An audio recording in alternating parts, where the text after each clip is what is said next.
Okay. Nakita ko lang kasi ito sa feed ko kasi you guys told me to watch Pugong Bihero vlog. So I did. So then I actually watched two of his episode. One is yung nagsangag siya ng mais with a husband and wife in the bundok. And the other one is yung prank nila yung ginagawa nila ng bahay. So then lumabas ito. This was 5 days ago. At nagre-reaction video ako dahil nakita ko na yung title niya eh. But, man, something is wrong with this lady. And if I were you guys, wag nyo nang panoorin ang mga videos niya because she's crazy. I'm telling you, she's so crazy. Iba-iba yung sinasabi niya. Hi everyone. So now I'm having fun. I'm having fun, really. Wait. So, in all seriousness, like I said, bakit ako nagkikisaw? Hello everyone. I'm sorry. Kinakailangan talagang magkaroon ng part 2 about sa video ko on Pugong Biyahero scandal na ako'y nakisawsaw. Magkikisawsaw ulit ako. So, pasensya na ha, kasi hindi kasi ako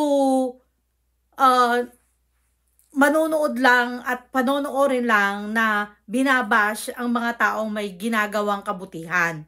So, it's not for me to judge kung ano yung mga intentions ng mga taong gumagawa ng kabutihan. Either they're really doing it because it really comes from their heart. Kung whatever their intention is, I don't care. That's not my, hindi yun ang hindi ko yung trabaho na i-judge ang isang tao.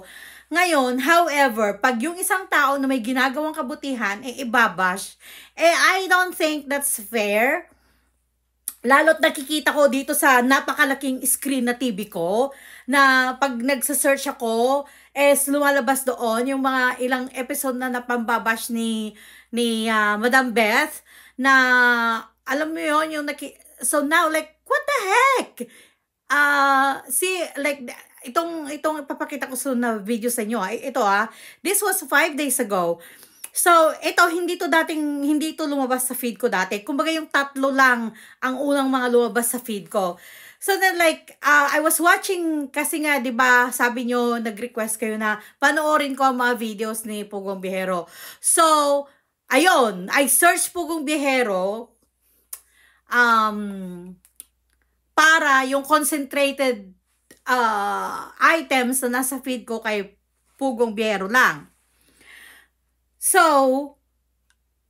lumabas ito. Like, what the heck is wrong with this woman? Ay, grabe.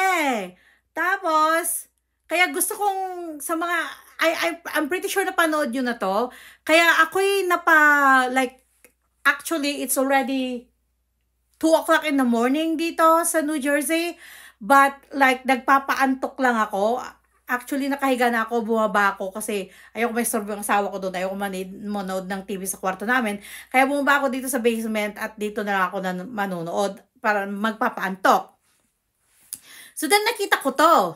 At saka sa Pugong Biyahero, kasi nonsense na ito, hindi ko to patayin hanggat may patayin ko ito within 1 hour or 2 hours para alam ko may mga maritis diyan mag-forward. Sa ating dalawa, Paul, nag-usap tayo. Hindi ko mali lahat yun. May pagkakamali din kayo. This is the story is, di na natin palit. Napanood ko yung Pugong Biyahero. Una ko pa talaga napanood yun dahil ako lang mag-isa noon. My husband is not with me the whole summer. Ako lang mag-isa.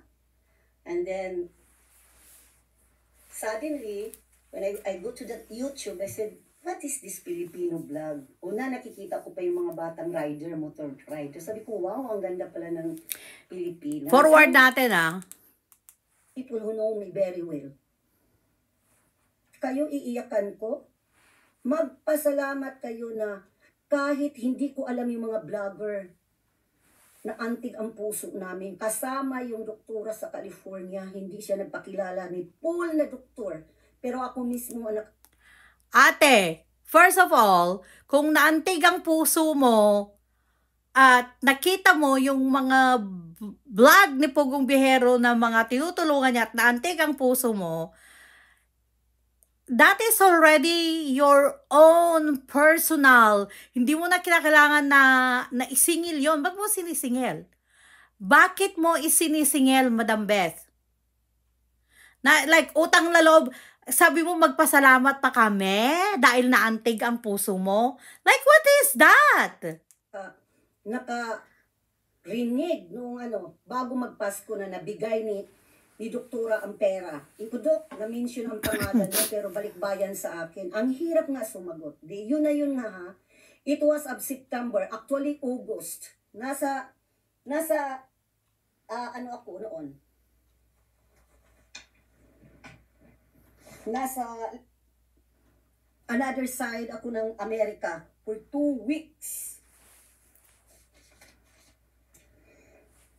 So, wala na akong Tagalog channel.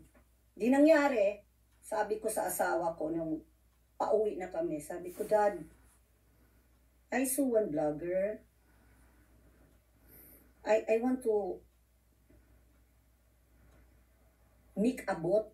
Sige, Tagalogin na lang natin. Ako kasi mahirapan ako mag-Tagalog dahil Bisaya ako, pero I try my best na ma-mix ko. Baka sabihin naman ninyo. Sabi ko, Dad, I want to help. Sabi ng asawa ko, Help? how do you Help. reach these people that you really don't know? You really don't know. Kasi nga dito, ladies and gentlemen, ang trabaho namin, hindi lang kayo you are nothing, you're a piece of fake jewelry or a fake stone. Ang daming may message sa akin. Hindi ako. Okay.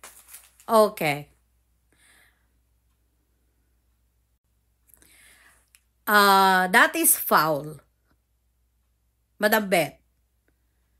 Yung sasabihin mo na sa mga audience or sa mga tao nagre-react sa reaction mo, you don't call them nothing. Kasi first of all, gaya ng sabi mo, hindi ka nila kilala. At the same time, hindi mo din sila kilala. Nagre-react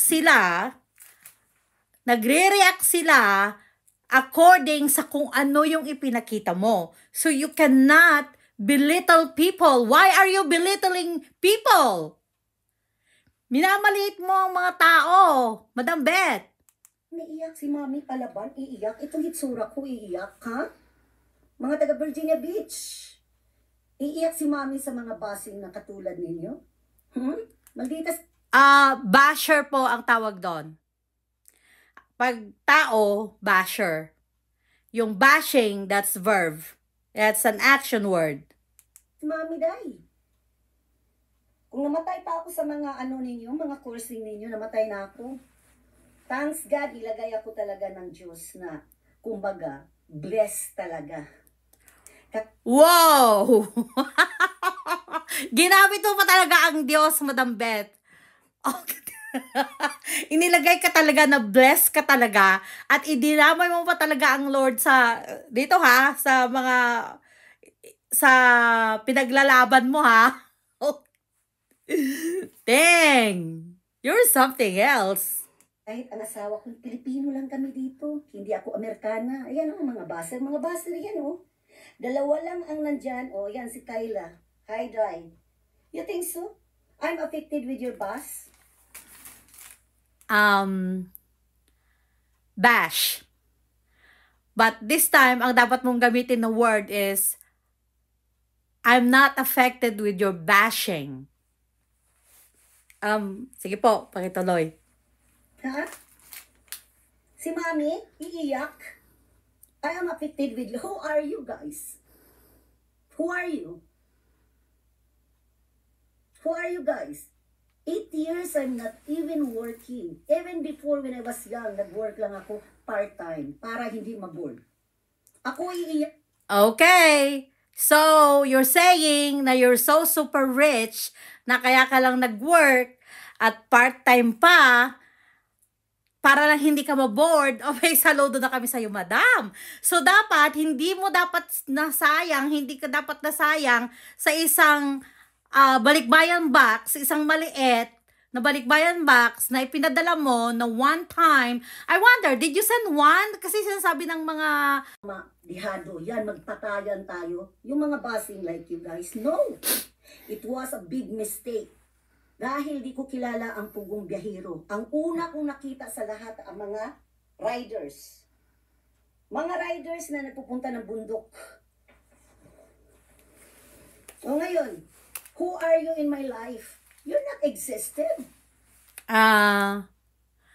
Who are you in my life? You are not existed. Ano pong ibig mong sabihin nun? Hindi ko pa maintindihan. I think my English is fair enough, but I cannot understand what you said. Were you trying to say, who are you in my life? You do not exist. Is that what you wanted to say? You think so? My family will try to comment back to you? Who are you guys? Di sinagot ko lang kasi kaya nga pinabayaan ko day ang ang message. Kung wala ang mga katulad ko, hindi lang kayo ang tinutulungan ni Mami. Pag sabihin mo, milyon ang natulong, bakit? Kilala ba ninyo ako? May nagsasunod-sunod sa amin kung saan kami napadpad na sulok sa mundo, saan impyerno? Alam ba ninyo yan? Kung saan kami? Those days. Kaya nga sabi ko, I am tired. Lahat na sweldo ng asawa ko, napunta lang ng orphanage. Dahil, for your information. O di, madam, ikaw na. Kung yung mga pera mo napunta sa orphanage, what's your point? What is exactly your point? Hindi ko maintindihan kung anong pinaglalaban mo, ate. True, hindi ko talaga maintindihan. Ikaw yung nambash kay Pugong Biyahero, nagre-react lang ang kanyang mga subscribers.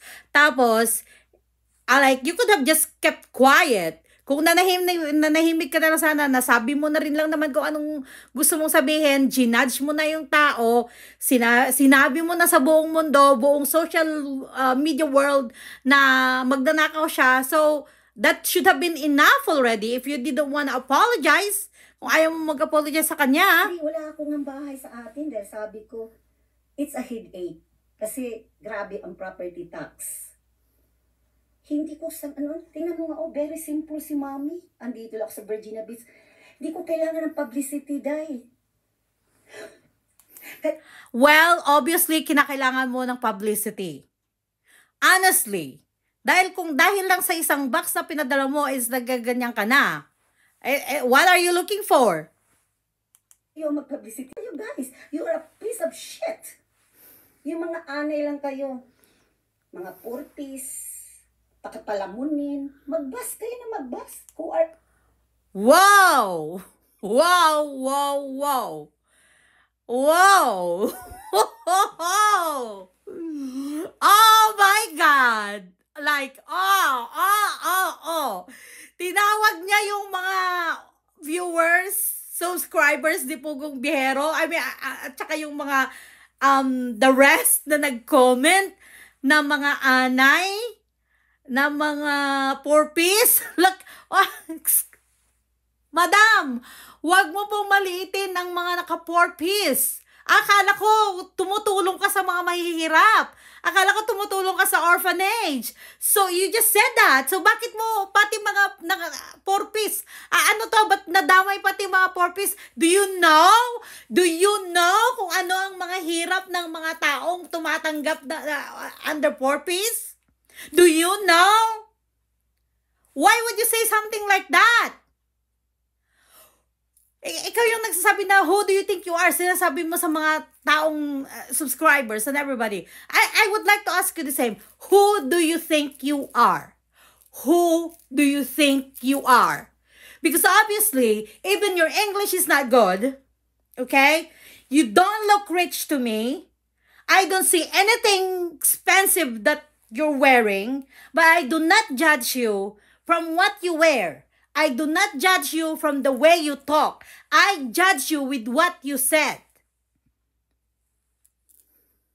You in my life. You don't know me exactly. Who are you guys? Did you ever try to help people? Sickly people, people in the war, people that they need help and support? Yun nga ang ginagawa ni Pugong Biyahero, di ba? That's what he's doing. He's trying to help the needy. He's trying to help the sick. So, hindi ko talaga maintindihan kung ano pinaglalaban mo. Iba-iba yung sinasabi mo eh. Tapos, yung sinasabi mong mga needy,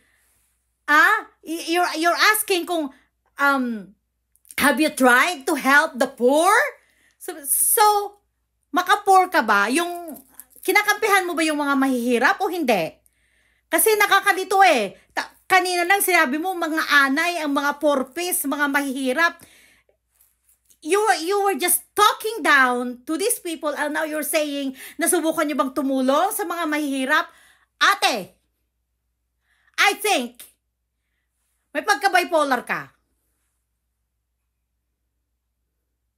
Bago kayo mag-bus, dahil si Pugong Biyahero, 3-point-something million, you try to bus me, na hindi mo kayo kilala kahit isa sa inyo. Kung hindi lang ako nag-online seller, hindi ako ninyo nakikita. Magpapakilala ako. Hindi pa ako subscriber ni Pugong Biyahero Pero dahil nakita ko yung sobrang pamamaliit mo, like right now, I'm watching you kung paano mo minamaliit ang mga taong naka-purpose, paano yung mga subscribers, ang mga viewers, tinatawag mong mga anay, mga kapwa mo Pilipino yan. So, tinatanong mo, I don't know any one of you, so magpapakilala ko sa'yo. Okay, Madam Beth? You see my channel? Look at my channel. That's me. And I am an infection prevention nurse. At ako, yung tao na hindi pumapayag na uupo lang sa tabi at panonoorin ang mga taong kagaya mo na minamaliit niya ang mga taong maliliit. Wow, you really got my attention now. Oh my God. Dahil restricted yan sa mga trabaho namin. Iba-iba ang trabaho natin sa mundo. Hindi lang ako nakipag-chismis, nahiya-hiya naman ako sa inyo, no? At speaking yun sa mga sponsor nyo pinagmamalaki, bakit, Day? Wala bang ibang Pilipino dito na hindi nagbibigay? Let me introduce, pero I don't like to elaborate all names. Malaking simbahan lang naman sa Pangasinan. Ang bagong gawa, mga 2 years. Meron na silang bago magkatapos ng Pasko. At second floor na cafe, 35 na pabahay, hindi light materials yun, houses talaga yun, with kubeta, with lights, everything. Mga pinapaaral, the land, courtesy, our family. Okay, so Bisaya ka, obviously, taga-Bisaya ka. Tapos, binabi mo kanina sa yung kanina lang sabi mo na hindi ka bumili ng mga properties mo sa Philippines because of the taxes. So now you're saying na meron kayong dinonate sa Pangasinan, which is in Luzon, which is a very big island away from Bisaya, and you have properties in there and then you donated it? Do I need a publicity? The others. Ultimo pagkain ng kamuti sa bundok, ipapakita pa. Pati yung mga butas-butas na ano. Dito sa Amerika, you cannot even do that. Mag-camera ka sa mukha nila. Nakakahiya na nga yung kalagayan, nakakaawa na nga yan eh. Picturean pa ninyo para may maawa. Ha? Those bus. Alright. So, bakit nila hindi pipicturein? They have to take a picture nang sa ganon, ipakita sa mga sponsors kung saan napupunta yung mga nag-generate nilang income sa YouTube, kung saan napupunta yung mga sponsorship. That's why they have to take pictures. And there's nothing wrong sa pagkain ng kamote. Pangalawa, there's nothing wrong with taking a videos as long as the tao gave a permission, just in case you don't know.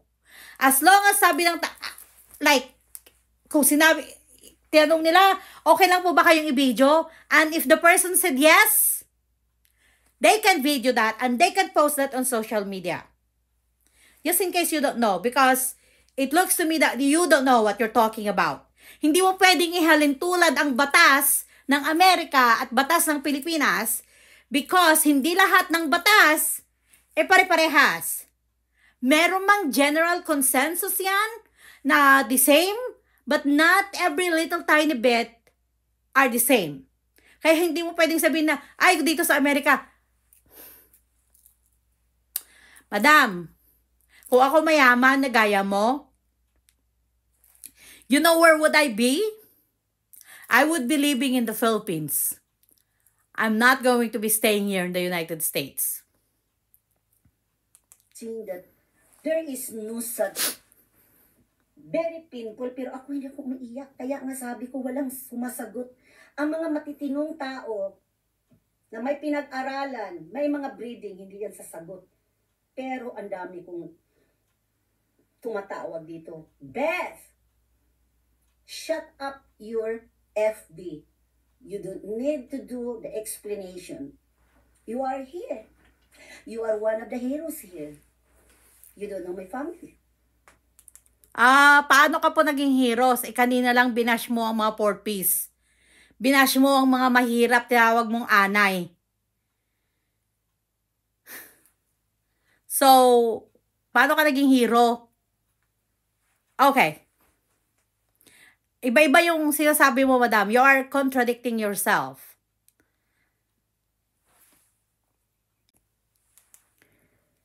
My family. Itigil lang natin to. Nagre-reaction ako kasi nakita ko lang kasi yung title mo kaya ako plinay. And I wanted to make a reaction as you are talking. But, yung sinasabi mo, nonsense. Hindi ka magkatugma. Yung sinasabi mo ngayon, kino-contradict mo in the next 30 seconds. So, you are contradicting yourself. Nakita ko na yung, I've been in the medical field for a while. I think you should go to a psychiatrist because there is something wrong with you. Kasi you're contradicting yourself It's kind of like there are 3 people inside you who are talking with the different opinions. Yung isa mayaman, na may mga pag-aari at binigay sa Pangasinan. Yung isa, you don't wanna have properties in the Philippines because you don't want to pay that much of a tax. Yung isa is very charitable, gustong tumulong sa mga mahirap. At yung isa is binabash at tinatawag na anay, ang mga porpis lang kayo. Like, how many personalities is that already? Na nagsasalita mula sa yung bibig. Ma'am, you are contradicting yourself. So, I don't want to waste my time because it seems to me na nakita mo si Pugong Biyahero at nainggit ka sa kanyang success and now you're acting up. And this is the way, either you're like really in need of psychiatric help or kinakailangan mong sumikat. Ako, hindi ako nag-vlog about this because gusto kong sumikat. No. I do videos because for me, it's my de-stressor. Papatanggal ng stress. I don't know what's your reason is, but something is wrong with you. So, I'm gonna cut off now. I don't wanna, meron pang more than 30 minutes na iwan Oh, there's still another 21 minutes. I don't wanna go through with it through that anymore because what you're saying is nonsense at you're contradicting yourselves. At ako naman, as like, naha-high blood na lang ako na meron isang kagaya mo na mamaliitin ang mga kapwa Pilipino. So, that's it for me.